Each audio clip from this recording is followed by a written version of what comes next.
have a motion on the order of discussion action items, so we'll move right past that. Yes. Oh, that's right. We got a caller. And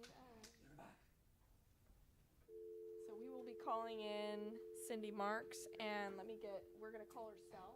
So let me just. It's okay. We'll just have her absent for a moment. Okay, so. I think do we have, yeah, 606. Okay. Do we need to dial a number first? Nine. Okay. So.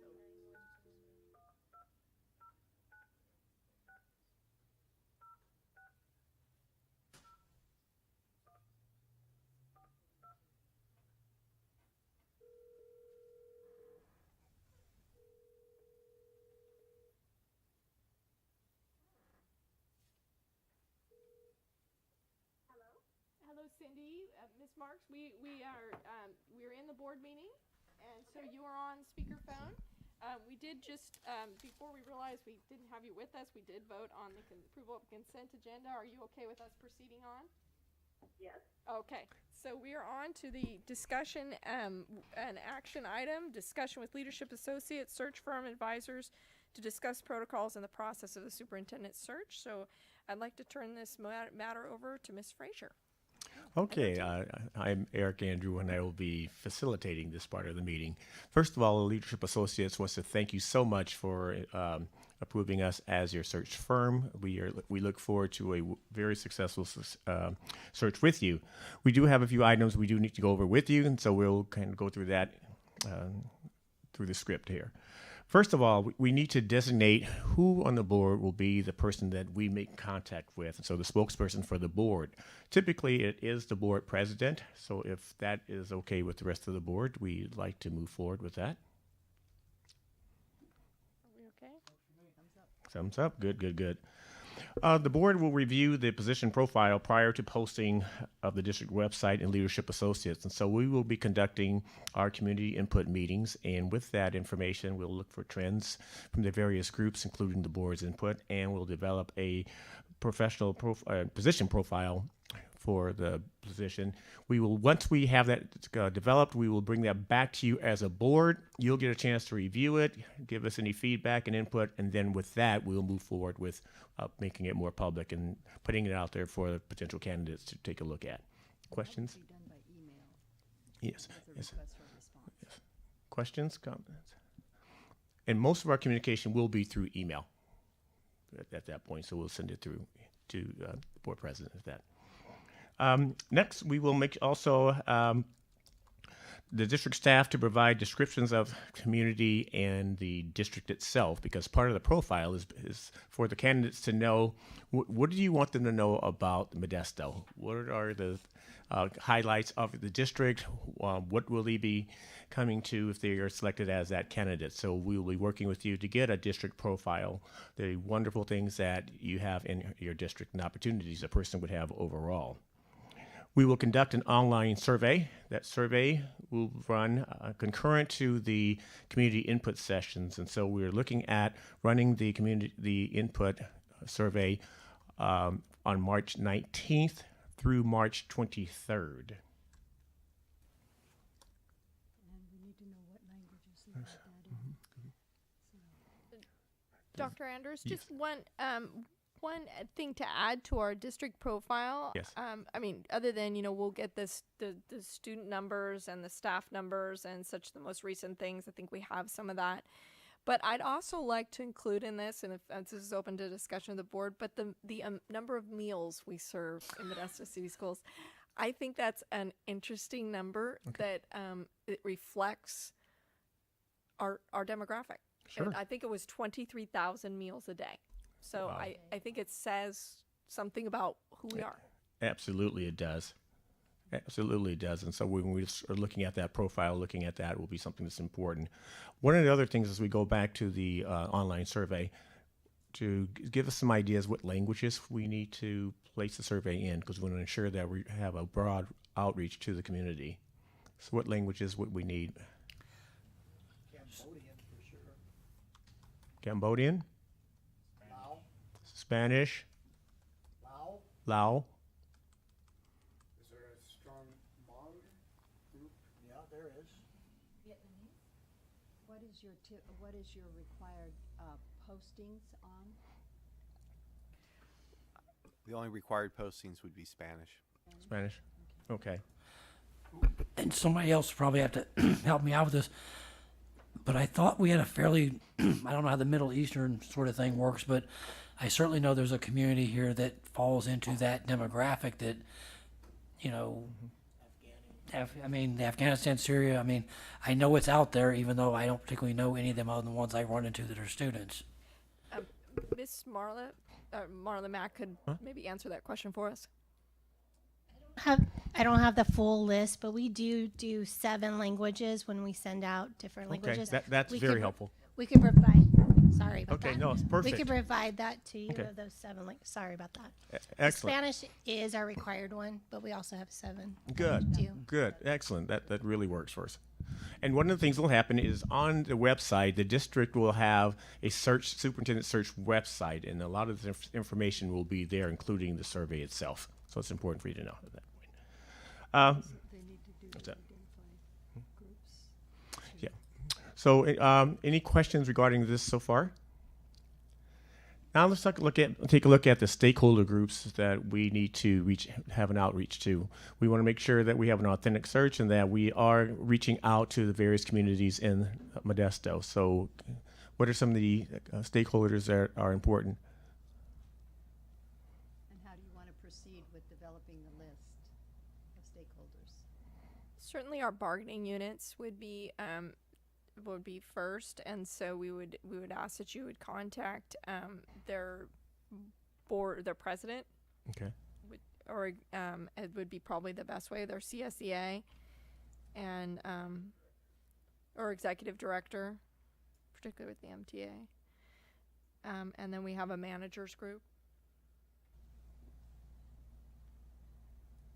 And Angela Zioli is who's an employee of the district. Yeah. Okay. And Mr. Burton is giving you his card now. So Thank you. that would be the MTA's contact information. And typically, we have sent, I don't know if Ms. Mastros has received the list of people that you may want to contact. It includes boosters, chamber, community groups, service organizations. Mayor, chief of police, so forth. Mm-hmm. Okay, we We'll can get that to you. her. Okay. And then anyone that you want to add to that, if perhaps you could get that to her by Friday, that would be good, so we could get invitations out. And again, a reminder of also looking at non-traditional stakeholders. If there are people in the various groups that you wanted to have use this as an opportunity to have an outreach and be more inclusive from their perspective, then let's do it then as well. I want to make sure that we have some student representation as well, and I'd recommend the Inter-High Council. Okay. Well, she leads the Inter-High Council, so we have a student board member, Mm-hmm. and she leads a leadership group that picks up leaders of each of our high schools. So that, I think, would be a real good group for us to address. Only because I ran up on this Friday, and I don't know the date, but clearly, actually, President Newman's going to know the date. They're getting ready to run elections for next year's leadership groups, aren't they? Because I met the gentleman that's going to run for Enoch's sort of student body president. Is that a way to get that group involved here? The reaching out to the leadership classes would probably be the best way to do that. There's a leadership teacher, and because most of the ASBs have to have members of the ASB have to be part of the leadership class, so that would be one way to do it. I know Modesto High has their elections this week, and so that's one way that there'll be a new ASB president for next year elected this week. Because I met the gentleman at least one of the gentlemen that's running over at Enoch's, and he certainly seemed engaged and bright on Friday. And at some point, that's where our next student board member will come from out of that group as well. Probably. So that seems like that's worth the effort in my mind. Absolutely. So we should work through Chris. They'll get those listed. Yes. And so the idea was that we would get the list to Chris by Friday, and then we may contact there, okay? Alrighty.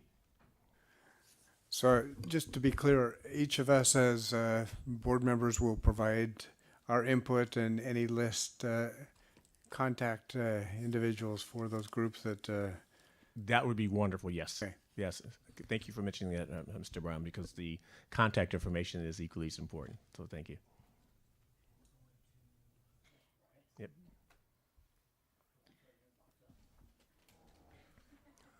So let's talk a little bit about the established timeline and adopt the final search process timeline. A couple of things. One, once we complete the input sessions, we will also put advertisements in our various publications. And so we're scheduled to go to publication on March 26th and April 2nd for both ETCAL and NASA. In addition to that, the deadline for submission of applications will be April 17th at 5 o'clock.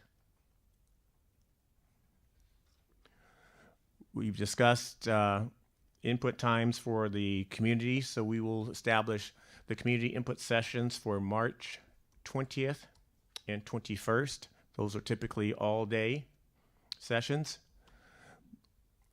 And it's important that we select areas throughout the district that are convenient to these various stakeholder groups.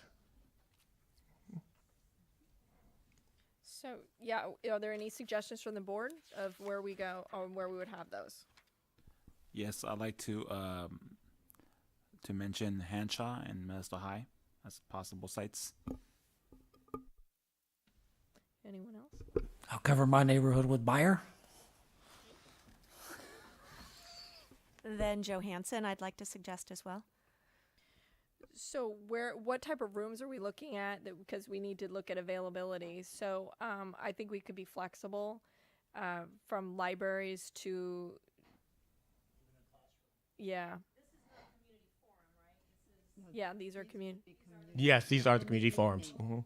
So from 8 a.m. to 8 p.m. is what we're talking. The district office would be the 8 a.m. to probably 5:30, and then, the sites, 6:30, what works best for your community? We find if we do 7 o'clock, people have gone home and they're not as eager to come back out. So usually around the 6 o'clock time seems to be a better Maxes, right? turnout. I don't know what your experience has been locally. I think that's where we trust you. Yeah, 6 to 8 would be probably the best. I think 7 has been the time that we've met before and we've not had good turnout. So I think it's important that we try something different. Okay, The 6 good. o'clock. Okay, good. That tends to be better in terms of people not going home and nestling in. If they're on their way home from work, they tend to stop in. Hit the couch, you're done. So we'll try that.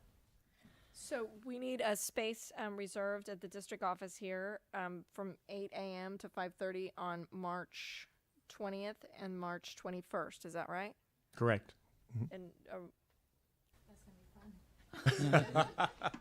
And beyond that, if we could even do 3 spaces, because we don't have, if we have a lot of groups interested, we don't have to sit all In the same room. the 3 of us in the same room. So if you have multiple rooms, we can do multiple groups and get more Perhaps people. a room that like this size, it's opened up right now, but there's a wall that, like we have staff development 1 and staff development 2, we can close that wall. That's perfect. Yes. Yeah, that would absolutely work. And some of the groups won't be that large during the day. Some of, if we'd like to meet with cabinet, that might not be all that large, to need a huge room like this.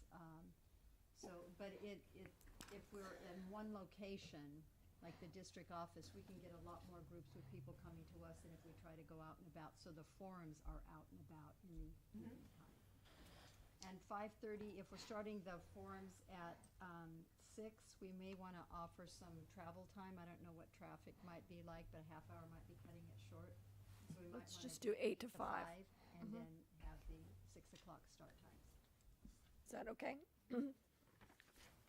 And I think when we did the district lines, Bayer's library worked out well, if that's available. I don't know what else is at Bayer, but I know the library was a big enough space and open that it worked out.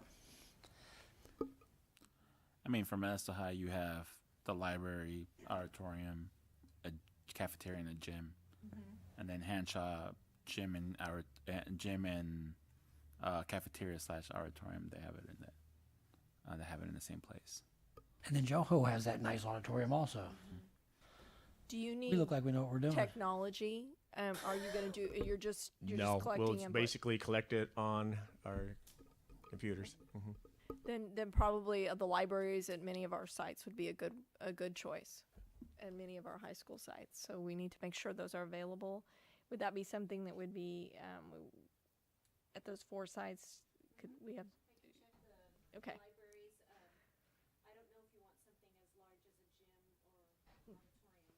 Probably not. We have we don't- conducted them in auditoriums, and sometimes people get lost in it because there's usually not that many people that come, but we have done it there. Sometimes the acoustics is a little more difficult. So the library at Bayer, the library at Modesto High, if it's available, and and then at Johansson, Johansson, is that easily accessible from the parking lot? I believe there's music concerts at Johansson on those evenings, and so the parking may be a challenge. Oh. So in terms of, you want that, so that we would have to check not only the availability of like the libraries, but just make sure there isn't some other major event going on. But I do believe Johansson has music events that week. Okay. So question about that Johansson location. Do we know what time the concert will begin so that we could perhaps draw some parents who'd be coming for the concert who would be willing to come to a forum? Starts at 7 o'clock. It's the elementary, and they. It's They pack it. They pack it. Okay.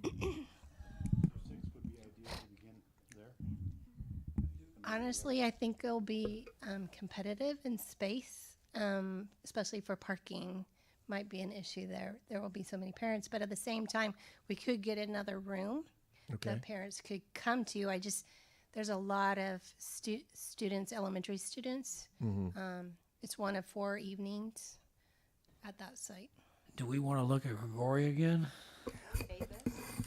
Actually, I like the fact that we're going to have a lot of parents on that site. And if we can target those parents and say, please come a few minutes early and give us your input. It's just parking's tricky over there. If we do the cafeteria, and that's on the other side, the only issue is for them to walk from the cafeteria over to the other side. They would need to take their car over the other side. So they go around the back. They did that recently for 8th grade orientation, back to school night. So they would go around the back? Or is that other parking lot on the, whatever you want to call it, the one that's not gravel? It's an option. We could do the cafeteria, and then the kids could be in the auditorium. If I'm not mistaken, the cafeteria and the auditorium are both end up at that same northern parking lot, right? I might not be saying it correctly. They're in the gym area, way on the other side, and the cafeteria. So it's 2 separate areas. So that might work if you want Johansson. And the concerts are both nights? It's 4 nights that week. 4 nights in a row that week? Okay, got it. There's going to be a lot of traffic. I'm concerned about the Johansson site. Having been to that musical performance, there's just a lot of traffic, and I'm not sure we're gonna.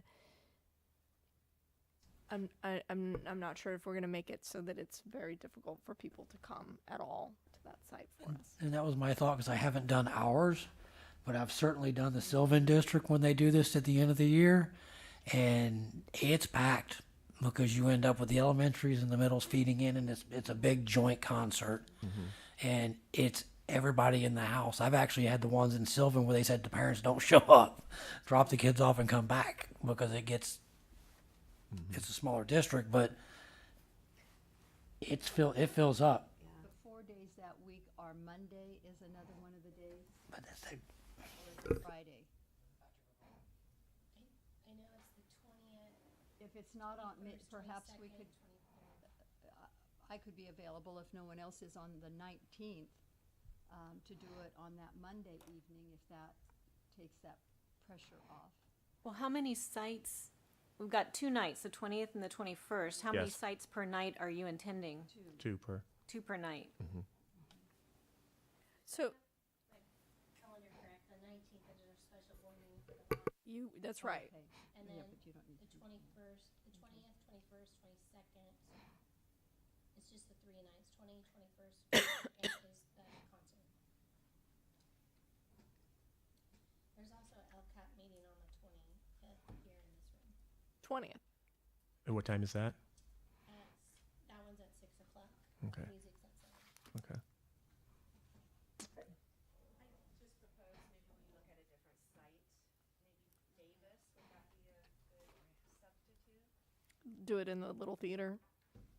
The little black theater at Davis. It's available on your location. Yeah. Let's try that. Yeah. Or Davis Library. Davis Library is great too. All right. So that makes it starting at 6, we're going to do 4 sites. Modesto High, Hanshaw, Bayer, and now Davis. And we'll aim to have it in depending on availability, and Miss Masters will check on that for us. We'll aim for libraries.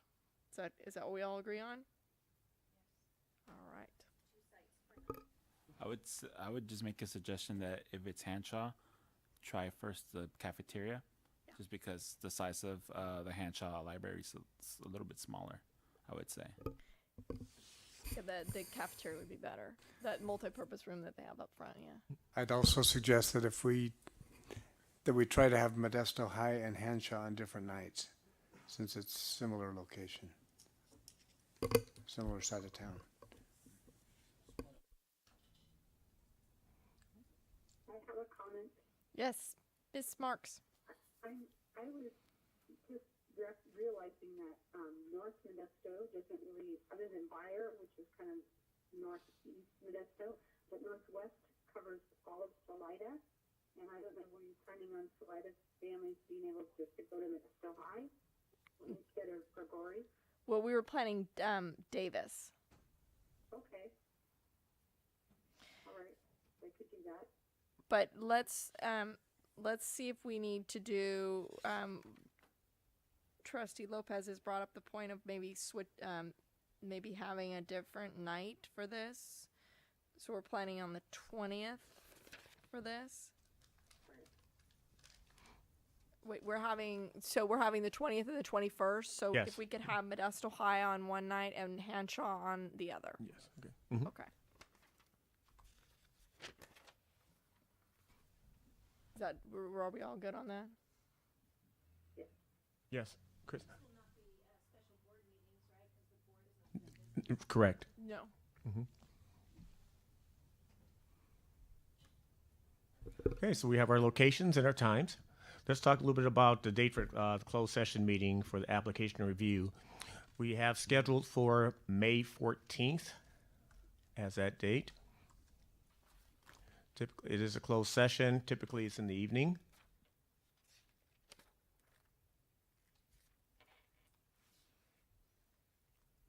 That one generally takes 2 to 3 hours, depending on how long the interview questions are finalized and how much discussion there is on candidates.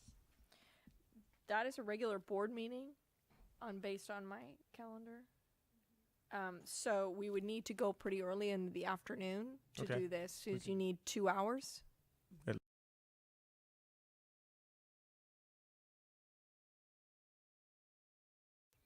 Well, we usually have closed sessions starting at 4, so we would need to be maybe 2 to 3. Are we? Yeah, 2. Is that okay with you guys? Yes.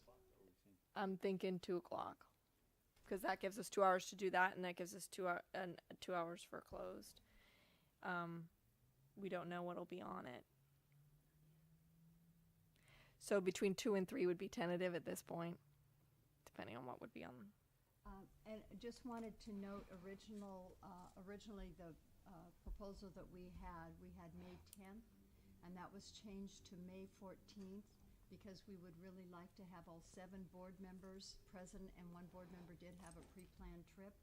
So on May 14th, I want to point out that we will be taking the packet of material that you will be getting, will be going to a local printer, so it may not be as pretty as what you would otherwise be getting, because we will be having those prepared elsewhere. They won't be coming from our office in Southern California. Okay.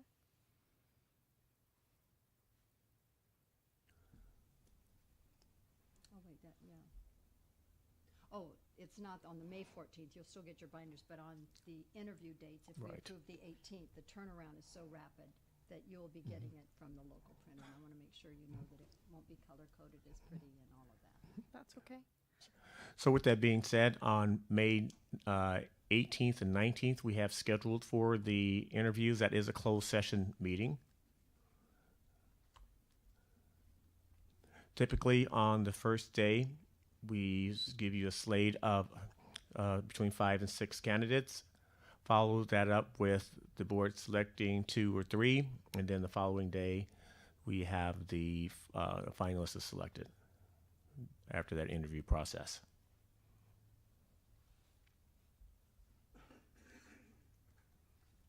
It is suggested that the 18th be a full day, and that the finalists, if we choose to go on to the 19th, then that would be an 8 to maybe 12 noon.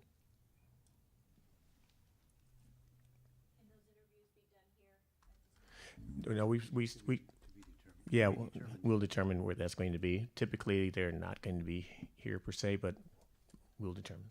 We'll work with you.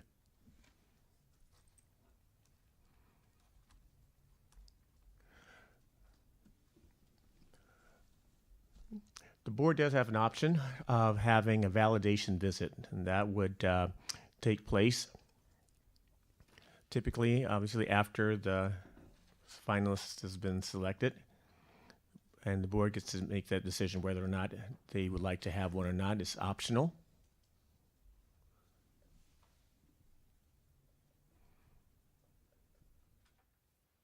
Can we sort of expand on what that is, since I'm sort of fuzzy? I'm assuming somebody else is too. Sure. So typically, when there is a validation visit, there is a group from the district from Modesto, typically a couple of board members, maybe the teachers union and the CSEA president, and any other small group of people would go to the site where the finalist is currently working. At that point, they would have typically job-alike meetings with the finalist crew. So, for example, if there's someone from the business department here that wants to go on a validation visit, they would go and have a conversation with that person's business person. If it was the secretarial staff, it was board members, and so on. So you get a chance to get a sense of how people, how this person lives in their own environment along the way. So we don't do it all the time, but it is absolutely an option for the board. I have a question about that validation visit. Yes. When are you looking for input as to whether or not that would be something we as a board would want? Usually it's, oh, go ahead, Juan. No. Typically, that's done on the day of, depending on who the finalist is. The day of selection Yes. of finalists? Okay. So that, we're looking at May 19th then. Yes. We would make that determination at that time. Mhm. So we don't need to give you direction now if No, not that's at this something point. we're interested in. Okay.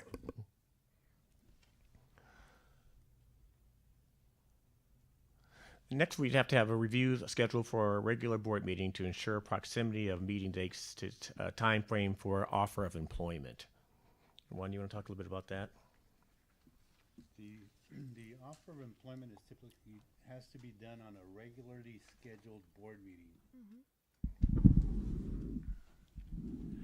The offer of employment has to be done at a regularly scheduled board meeting. So it's important that you look at the dates from the interviews, which is the 18th and the 19th, and then your next regularly scheduled board meeting. And that'll also help you determine whether there is time or not to do a site validation visit or not, or schedule it a board meeting after that. So if you give us some dates that we can,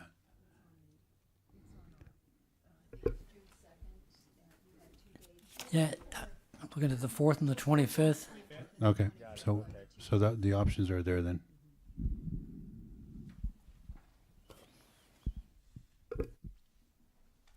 Now let's talk a little bit about candidate recruitment, and if there are candidates that the board would feel we should reach out to, keeping in mind that we want to make sure this is a confidential type of a meeting per se, but there may be candidates that the board wants us to reach out to. And then you would give us those names privately, but then Right. also, once we have that profile developed, we will go out and contact people that we think maybe match that profile as well. So that profile becomes the basis of all of the work that we would do. If people contact us, we will go back to the profile and review what the key themes are that come out through your stakeholder input sessions. And those are the things that we will talk with them about, how they see their skill set based on that information that you have provided us, both you and your stakeholder groups have provided us. So that becomes our document that really drives our discussions with potential candidates. And people may be calling us now and asking about the position because word of mouth goes rather rapidly, even if it's not announced or advertised. But we really can only tell them that we are working on the position description. We will have more information available to them at a later time based on what we have learned from the district.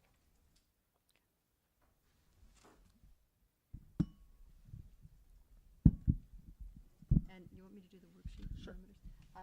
You were also sent a copy of the contract parameters worksheet. That is not for you to fill out. That's to let you know that when we invite people in for interview, we have them fill out what their expectations are in terms of salary, benefits, other issues that they may want to have addressed in their contract. And so we want to make sure that you've taken some time to review that based on your current contract, so that when that interview time comes and you get in that compressed time frame of needing to go to the June board meeting, wanting to take a finalist, that you've given thought to what is going to be in the contract. And we want to make sure that we bring candidates forward that are realistically thinking about what is available. We don't want them to come in with a figure that there is no way you're going to want to or be able to meet it, to put everybody through that whole process. So that becomes an important document in that sense, that it gives that parameters of what their expectations are, and then we have the information of your current contract, so we have some idea of ballpark. We're not asking for a specific number at this time, just that ballpark, so that people have a sense of what it is they can anticipate as well. So to clarify, are you looking for us to go through these now at this meeting? No. Okay. This is so you know what we're asking of potential candidates that you're Okay. going to be interviewing. But we ask that boards take some time to know where you want to be on your contract as well, so that sometimes boards have a subcommittee that will work on the contract negotiations with the candidate, because once that starts, it's a very rapid process. So we want you to be as prepared as the candidate should be prepared coming into that point. Sometimes boards, I know a couple years ago, a lot were changing to the updated STRS requirements, or sometimes they have gotten something into the contract. Someone's been there a long time, and that's something they don't choose to want to have in the contract.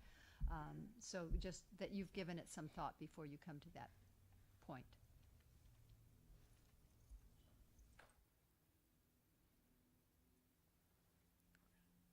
Questions on that? That would be us feeding back into President Newman, since you're our key pointer, or was that because we're How you want to proceed with the contract. If you want to look at the contract, have a subcommittee that maybe looks at it, or however you want to proceed. If you're happy with the contract you have, that would be fine. Sometimes people want their legal counsel to have reviewed it prior to going into the negotiations with the final candidate. I think we would want to have, our legal counsel review it. In terms of the current contract that we had with Miss Abel, we didn't have automobile and expenses in there. We didn't have relocation expenses.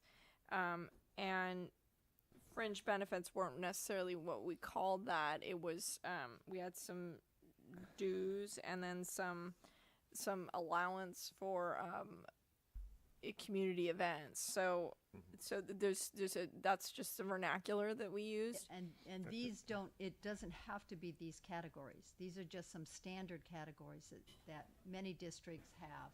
They don't all have all of them, and you don't have to have all of them. It's just a matter of, this is what we're going to ask people so that they're thinking, and then when you get into the interview process, we will say, well, the board does not do whatever, or that's rolled into the salary, or have you considered, this. We want to make sure that we're giving you information that you can make decisions on, because sometimes it may be the difference between a finalist if you're splitting hairs on someone, and sometimes it can come down to some of their expectations. But we just want to make sure that you're clear what they're expecting. Doesn't mean they're going to get it. This is still negotiated, but that it is at least out there and open for discussion. And these things we would discuss as a board in closed session, since it's contract negotiations, or no? Contract negotiations would be yes. In closed session, Yes. That would be the helpful part I was looking for. Yes. Yes. That's where I was trying to land. So the basic recommendation is for all of you to review the current contract and then determine whether you want to have 2 or 3 people be the subcommittee that will have the one-on-one contact with your finalist. But all of you should review that, and if there's something that you're not comfortable with or something that you want to add on, that you share it with the people that you designate that will be the lead.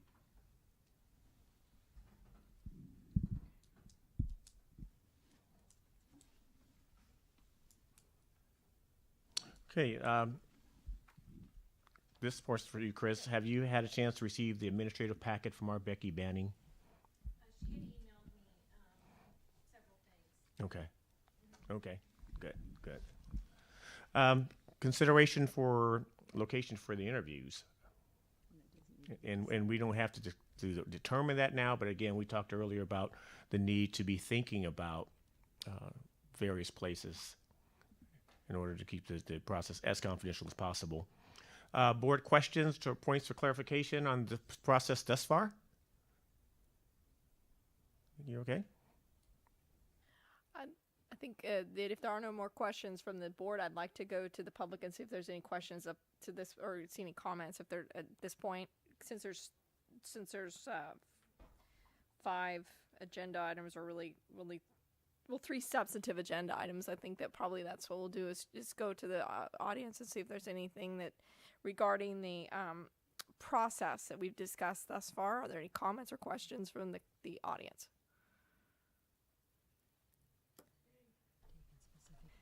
Good evening, Mr. Burton. Good evening, Doug Burton on behalf of Modesto Teachers Association.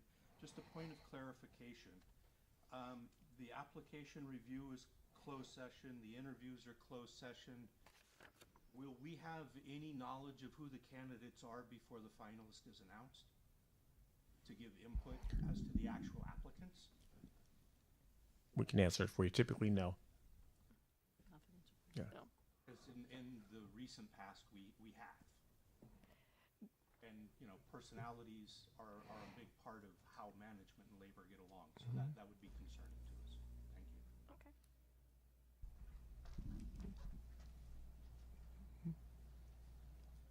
Yeah, I think that if the board wants to weigh in at this point, and we talk about that, that'd be fine.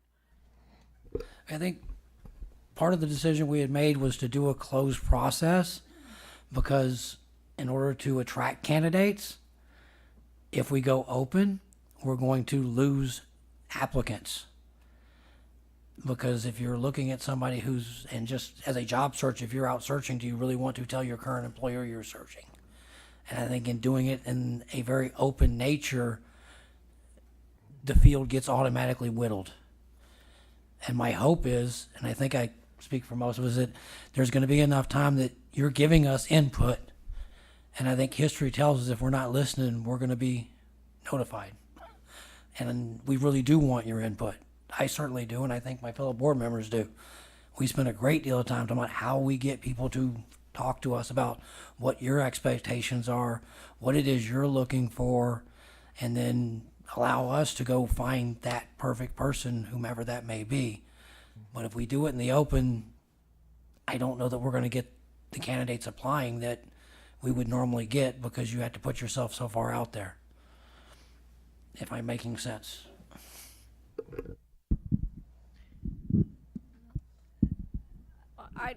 I just wanted to say that didn't, I mean, I know what you're speaking of, Mr. Burton, and the last superintendent search, we had a community group, and it included a representation from the union groups. That's not what the board has chosen to do this time.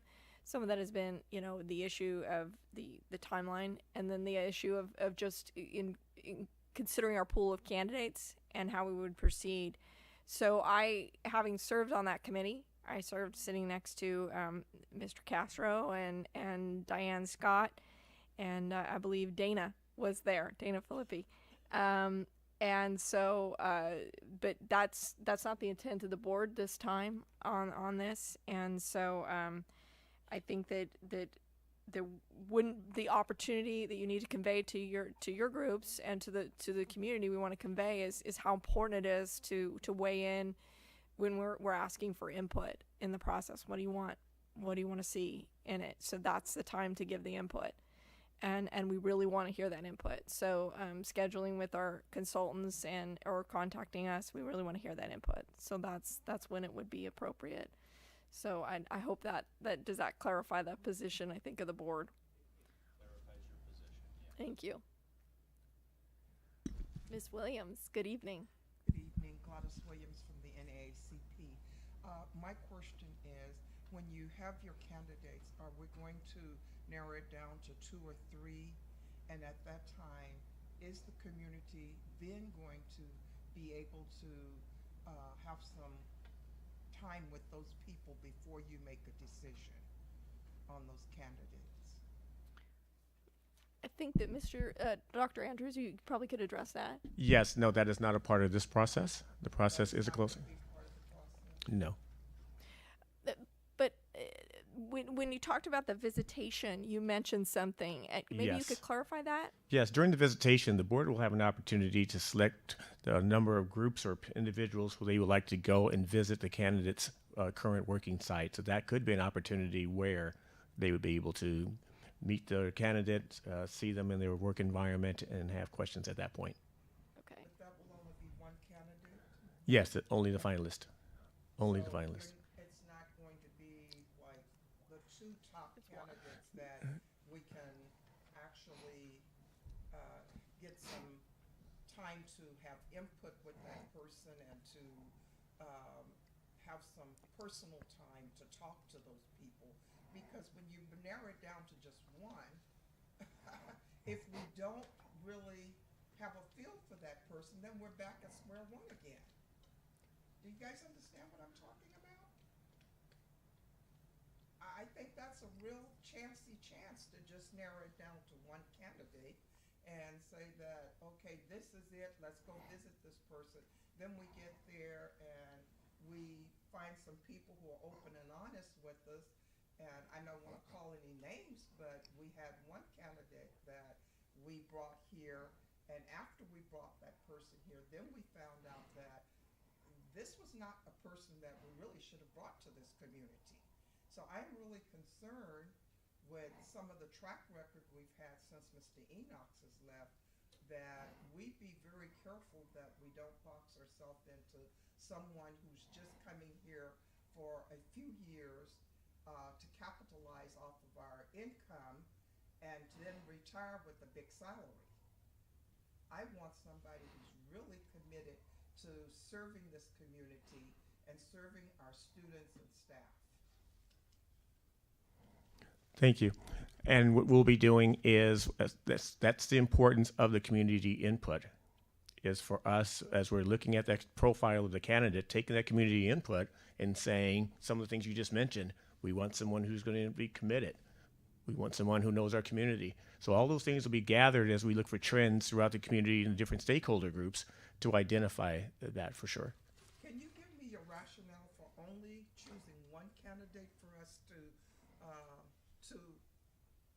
explore rather than two top candidates? Because most places usually do two candidates at the end, and then one of those two top are selected. So what's your rationale behind And that? actually, that is the process. So on the first date, we will interview up to 6, and 2 or 3 will be selected for the final interview. The board will then have an opportunity at that point to determine out of those 2 or 3 who are left, who is their final candidate. Once that final candidate is selected is when we will then have the validation visit if the board chooses to do that. So you're going to have 2 or 3 that you're going to narrow it down to. Yes. And then when you narrow it down to those 2 or 3, we as a community and staff and board are going to get to have interaction with those people? No. We're not? No. Really? And part of the rationale for not doing 2 is this is a big commitment for whomever. We are going to be recruiting successful candidates in their own area. And for us to bring groups into 2 different places, it does hurt our candidate pool. We have used this process since 1996, and it has been very successful. And that validation visit, you have not got your candidate at that time. You have not signed a contract.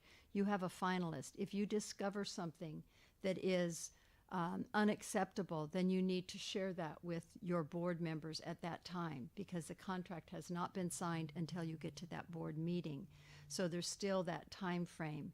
But we would not disrupt 2 districts because one is not going to get the position, and that's very disruptive to that district. And when we say their bosses don't know, that typically we want them to talk to their board, obviously. But they may not have told all of their bargaining units. They may not have told their chamber. They may not have told their service organizations. So it's broader than, it's all of their stakeholders that are impacted by that as well.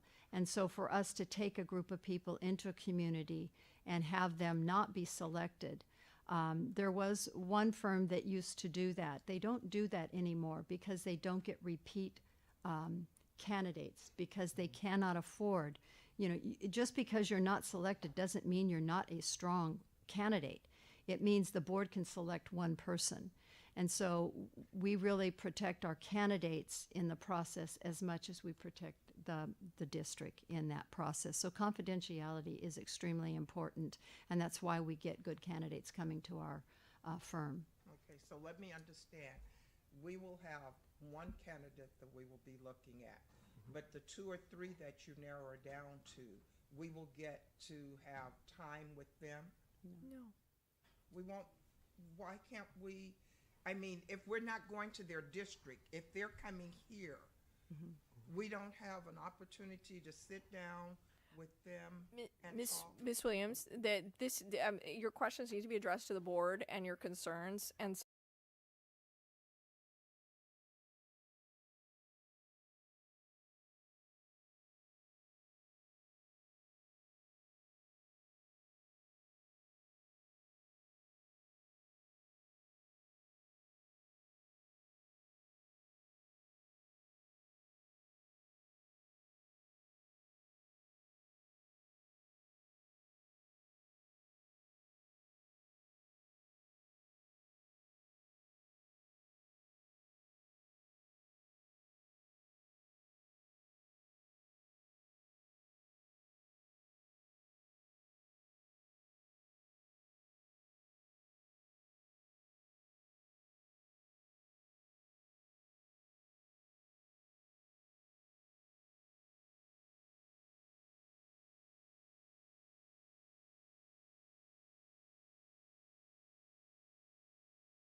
And we also changed the date of the board meets with consultants to review applications. We moved that from the 10th, I believe, to the 14th. And adding on to that, the survey time was going to be open from the 19th to the 23rd. 23rd? The online survey. I think we should have that as part of this. Yes, Yes. absolutely. Is there a way once we get these additions, if we could put this as accessible online, on our website? Put what on the website? Yeah, this timeline once we make these additions. So you guys are it's your documents. Can if Yeah, you could we'll add work those with Becky, two and things. she will make the changes. And then just have an update on the website. I think would be a great idea if we could make sure that this could be accessible. So they'll send it to you, so we could get it to Becky, maybe Becky Fortuna, so it could be put on our website. I think in case there's any questions, it pretty much answers it. Okay. Are there so I need a motion to approve the timeline with the additions made, and Trustee Walker? Let's see if I get this right. So we're making a motion to approve this for the timeline changes of community input being March 20th and 21st, that the board meets with consultants, and that was changed to May 14th, and that the community online questionnaire is moved to March 19th through 23rd. They're not being moved, but we're making dates. It has been established that it will be March 19th through 23rd. All right, so we've got a motion. Is there a second? Trustee West has seconded. All those in I favor of approving? believe because of Trustee Marks not being here, that we'll have You to do a roll call. Yeah. So then go ahead and call the roll, please. Trustee Brown. Aye. Trustee Grembo. Aye. Trustee Lopez. Aye. Trustee Marks. Aye. Trustee Walker. Aye. Trustee West. Board President Newman. Aye. All right, then the motion passes unanimously, and so the new timeline, and we'll work to get that online and available for the public. And I guess that takes us. One question. Yes. Before you adjourn, may I vote yes on the consent item that you voted on earlier tonight? We can go back and is there a motion? We'll go back and approve the consent agenda, I guess. Is there a motion? If we'll go back and redo that, since Trustee Marks was not there, is there a motion to approve the consent agenda? So moved. Moved by Trustee Walker, seconded by Trustee Grenbow, and again we'll call the roll. Trustee Brown. Trustee Grenbo. Trustee Lopez. Aye. Trustee Marks. Aye. Trustee Walker. Trustee West. Board President Newman. Aye. All right. That motion, the consent agenda passes unanimously. All right. That takes us on to the last item on the agenda, which is adjournment. Is there a motion to adjourn? Moved by Trustee Walker and seconded by Trustee West. We are adjourned. Thank you guys so much. Thank you.